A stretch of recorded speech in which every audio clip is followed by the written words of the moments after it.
সকালে হসপিটালে তো আবার এতে আর ভাইবা আল্লাহ তারা কেন কি আল্লাহ মারিল আর তো টিয়া দিতে চাই। গরু চুরির অপবাদে সাজ্জাদের মৃত্যুর ঘটনায় এভাবে কয়েক ঘন্টা উত্তাল ছিল কলাতলীর ডলফিন মোড়।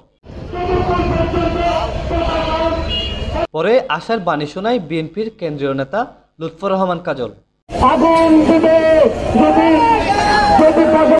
আপনাদেরকে সহযোগিতা করতে হবে এবং আমি আপনাদের এই বিক্ষোভের কথা কর্তৃপক্ষের কাছে পৌঁছিয়ে দেব। এখন আপনারা এই যে দেখেন অনেক লাইন হয়ে গেছে, এই ক্ষতি পুরাবার নয়। এই যে এই ছেলেটা এই মানুষটা এই যে ফোয়া মারা গিয়ে বিশাল ক্ষতি ভবিষ্যতে। হ্যাঁ, একটা ছোট মাসুম বাচ্চা, যা যা করা দরকার ক্ষতিপূরণ সহ আমি অবশ্যই এটা আদায় করে নেব। ক্ষতিপূরণ এই লোকটা ফেরত আসবে না, এটার একটা দৃষ্টান্তমূলক শাস্তির ব্যবস্থা করবো আমি। নৃশংসভাবে সাজ্জাদ হত্যার ঘটনায় এদিন প্রতিবাদে নামে কলাতলীর সর্বস্তরের জনগণ। সন্ধ্যায় সড়ক অবরোধ করে রাখে এসব মানুষরা।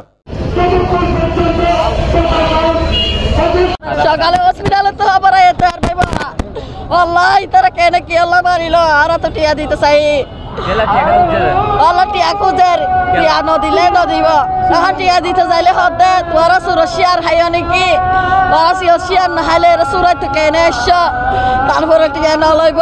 টিয়া নলই তারা কি করছে আর ভাই ওর হড়ে দিয়ে হড়ে কে করছি না না জানি আর প্রশাসনের আছে বিশ্বাস চাই আর ভাইয়ের বিশ্বাস চাই আর ভাইয়ের বিশ্বাস চাই। আমার বাসা কেউ নাই, আমি এখন আসতে আমার দাবি কে নেবে? আমার তো আমি এই বিচার চাই।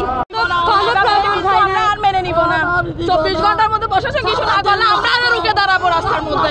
এতে দীর্ঘ গাড়ির লাইন তৈরি হয়ে সৃষ্টি হয় যানজট।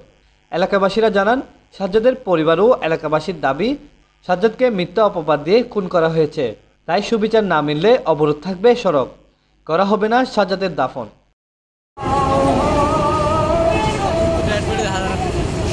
ঘটনা এই ছেলেটা কর্ম করে খায়, আমাদের এলাকা খুব শান্তশিষ্ট ছেলে ছিল, ছোট একটা বাচ্চাও রয়েছে, বিয়ে করেছে সাম্প্রতিক।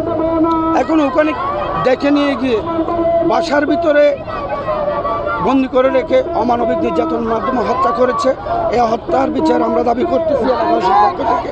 সবাইকে যাতে বাংলাদেশের প্রশাসন, পুলিশ বলেন, আজকে বিজিবি বলেন, আপনার র্যাব বলেন, সেনাবাহিনী বলেন, যতগুলো বাহিনী আছে সবার কাছে আমরা কলাতলীবাসীর পক্ষ থেকে আমার দরখাস্ত, তাদেরকে 24 ঘন্টার মধ্যে আইনের আওতায় এনে সর্বোচ্চ শাস্তি দাবি জানাচ্ছি। সাজ্জাদের পর ঘটে যাওয়া এসব ঘটনা মানতে পারছে না কেউ, তাই সাদামাটা এই যুবকের জন্য রাস্তায় নামতে বাধ্য হলো কলাতলীবাসী।